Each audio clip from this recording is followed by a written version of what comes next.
கர்த்தருடைய மகாபரிசுத்தத்துக்கு ஸ்தோத்திரமும் மகிமையும் உண்டாவதாக. தேவன் தந்தவர்களே இந்த புதிய நாளுக்குள் கூட ஒரு சொற்பொருள் மகிமைப்படுத்தணும். இன்றைய நாளில் கூட தேவன் நம்ம தியானிக்கும்படியாக கொடுத்த ஒரு உவமை 11வது உவமையாகிய மன்னிக்காத வேலைக்காரன் உவமை. ஸோ இந்த மன்னிக்காத வேலைக்காரன் உவமையை பற்றி மத்தேயு 18ஆம் அதிகாரம் 21 35 வரை உள்ள வசனங்களாவது குறிப்பிடப்பட்டுள்ளது. அதாவது கடவுள் நம்மை மன்னித்து வாழ்வது போல நாமும் மற்றவர்களை மன்னிக்க வேண்டும் என்ற உண்மையை போதிக்கிறதாக குறிப்பிடப்படுகிறது. இந்த உவமையின் பின்னணி பார்த்தோன்னா, பேதுரு இயேசுவிடம் தன் சகோதரன் தனக்கு எதிராக பாவம் செய்தால் எத்தனை முறை மன்னிக்க வேண்டும், 7 முறை போதுமா என்று கேட்டாராம். ஆனால் அதற்கு தேவன் 7 முறை மட்டுமல்ல 70 முறை, அதாவது எல்லையற்ற முறை மன்னிக்க வேண்டும் என்று குறிப்பிட்டாராம் என்று பதில் அளித்ததற்கான உண்மைதான் இது. அவர் 7 முறையில் 70 முறையில் எத்தனை முறை வேணாலும் எல்லையற்ற மன்னிக்க வேண்டும் என்று இந்த உவமை குறிப்பிடுகிறது. இந்த உவமையின் சுருக்கம் பார்த்தோன்னா, அதாவது முதலாவதாக பெரிய கடன்.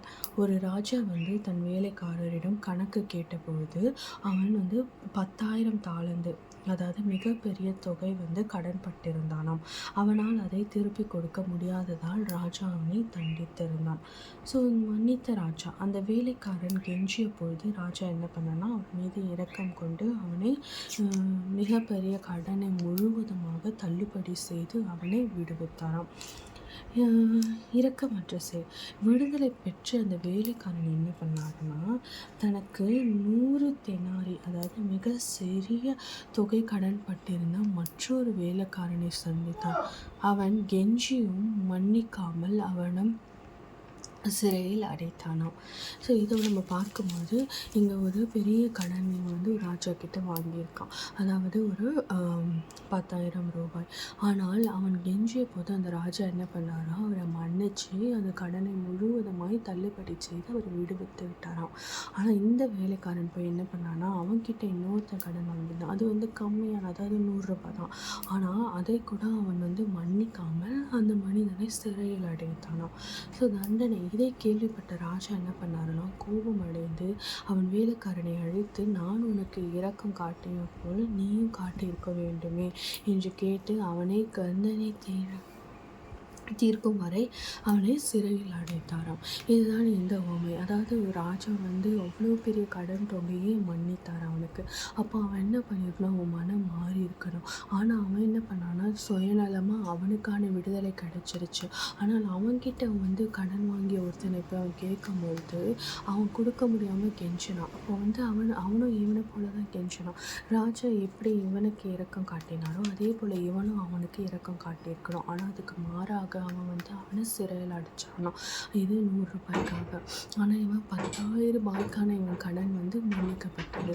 ஸோ அந்த ஒரு இது இல்லாமல் அவன் எப்படி செய்தான். இதை கேள்விப்பட்ட ராஜா என்ன பண்ணாருன்னா, அவனை திரும்ப கூப்பிட்டு அவனோட தண்டனை தீரும் மட்டும் உனக்கு விடுதலை இல்லைன்னு திரும்பவும் சிறையில் அடைத்ததை பார்க்க முடிகிறது. ஸோ இதில் பார்த்தோன்னா, இது மூலமாக தேவன் நம்மளுக்கு சொல்ல வருவது, கடவுளின் மன்னிப்பு பெரியது.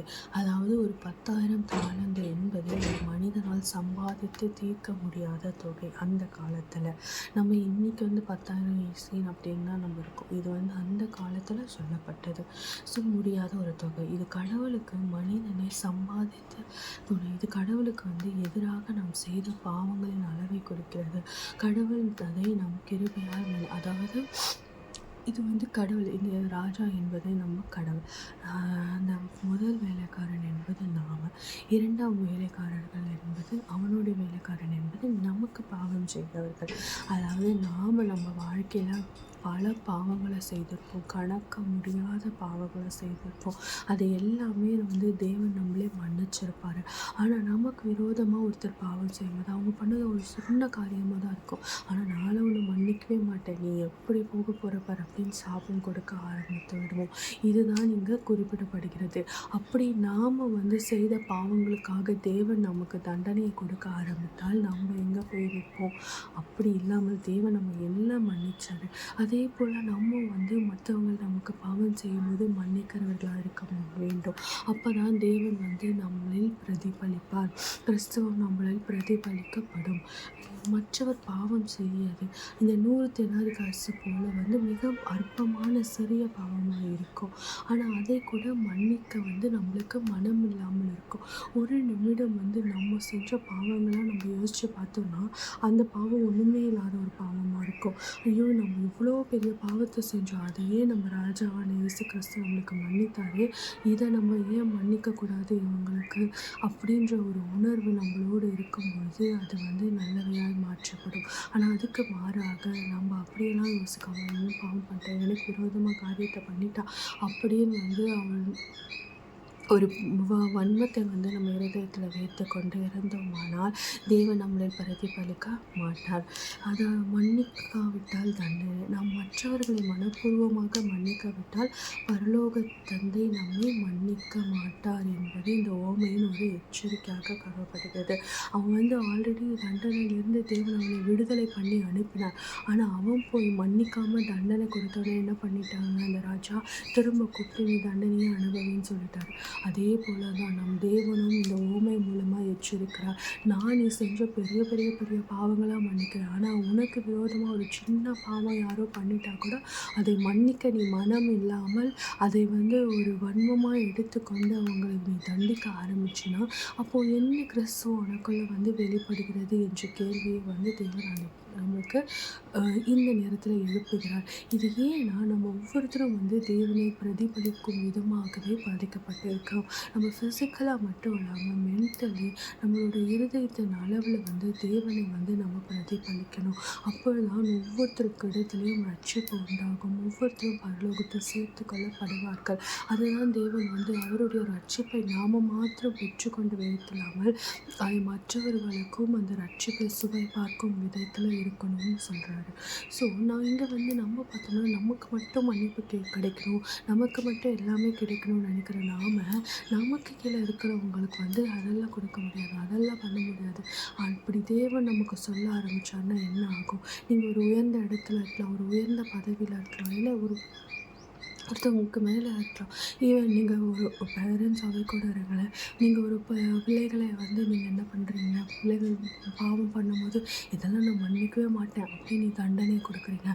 ஆனால் நம்மளோட பரம தாய் தந்தை தகப்பன் ஆகிய நம்மளோட தேவன் அப்படி நம்மளுக்கு தண்டனையை கொடுத்துருந்தாருன்னா நாம் இந்த நேரத்தில் எங்கே நின்றுருப்போம் என்பதை நாம் யோசித்து பார்க்க வேண்டும். அவர் எப்படி நம்மளை அன்பின் வழியாக நடத்துகிறாரோ அவரும் நம்ம கடிந்து கொள்கிறார். ஆனால் வந்து அது நன்மைக்காக கடிந்து கொள்கிறார், தீமைக்காக அல்ல. கடிந்து கொண்டு நம் மீது அன்பும் செலுத்துகிறார், நம்மளை நல்வழிப்படுத்துகிறார்.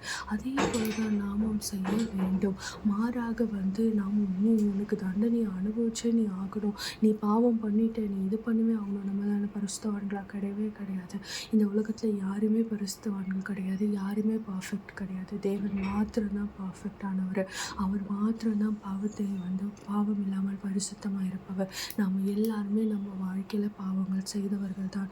தேவனுடைய இரக்கத்தின் நிமித்தம் நாம் எல்லாரும் மன்னிக்கப்பட்டு இந்த நிலைமையில் இருக்கிறோம்.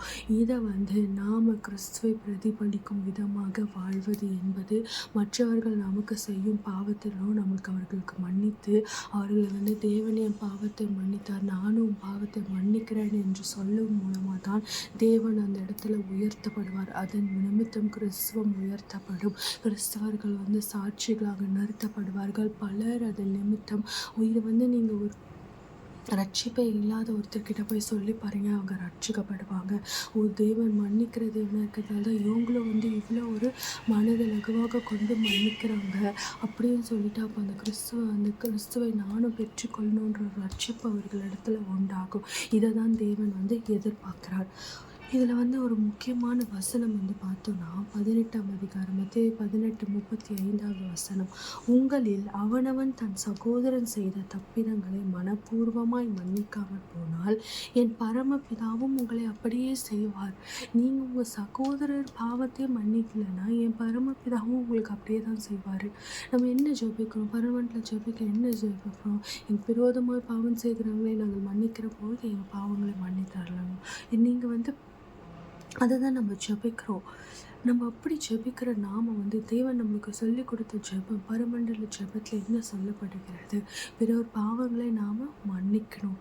நீங்கள் என் பாவங்களை மன்னிக்கிறது போல எங்களுக்கு விரோதமாய் பாவம் செய்கிறவர்களை நாங்கள் மன்னிக்கிறது போல எங்கள் பாவங்களை மன்னித்தரலைங்க. ஆனால் வந்து அந்த விரோதமாய் பாவம் செய்கிறவங்களே நம்மளை மன்னிக்கலையே, அப்படி நம்ம மன்னிக்காதப்போ எப்படி தேவன் நம்மளை மன்னிப்பார் இல்லையா?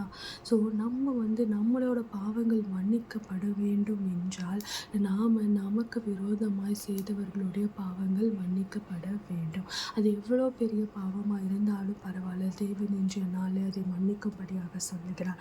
அது கடினமாக இருந்தாலுமே அதை மன்னிக்க சொல்லுகிறார். அதற்கான பலனை தேவன் கொடுப்பார், நமக்கு கொடுப்பார், நிச்சயமாக கொடுப்பார். மாறாக அதை நம்ம மனதிலே வைத்து கொண்டு இருந்தோம்னா அந்த பரமண்டலத்தில் ஜெபத்தை நம்ம சொல்கிறதே வேஸ்ட்டு. அந்த ஜெபத்துக்கு ஏற்ப தேவன் எதுக்கு அந்த ஜெபத்தை நம்மளுக்கு சொல்லிக் கொடுத்தார்? அதில் முக்கியமான ஒரு காரியமும் இதுதான் சொல்லப்படுகிறது. எங்களுக்கு விரோதமாய் பாவம் செய்கிறவங்களை நம்ம மன்னிக்கிறது போல் எங்கள் பாவங்களை மன்னித்தரலைங்க. அப்படி இருக்கும்போது அது நம்ம பாவங்களை அவர் மன்னிக்கணும்னா அதுக்கு முன்னாடி நமக்கு விரோதமாக செய்கிறவர்களே நாம் மன்னிக்கணும். அந்த மன்னிப்பு நம்ம இல்லைன்னா இந்த மன்னிப்பு நம்மளுக்கு கிடைக்காது. நம்ம வந்து இவ்வளோ பெரிய பாவத்தை நம்ம எப்படி மன்னிக்கிறதுன்னு யோசிப்போம். நம்ம கொஞ்சம் திரும்பி பார்த்தோன்னா சின்ன வயசுலேருந்து நம்ம அதை விட பெரிய பெரிய பாவம்லாம் பண்ணியிருப்போம்.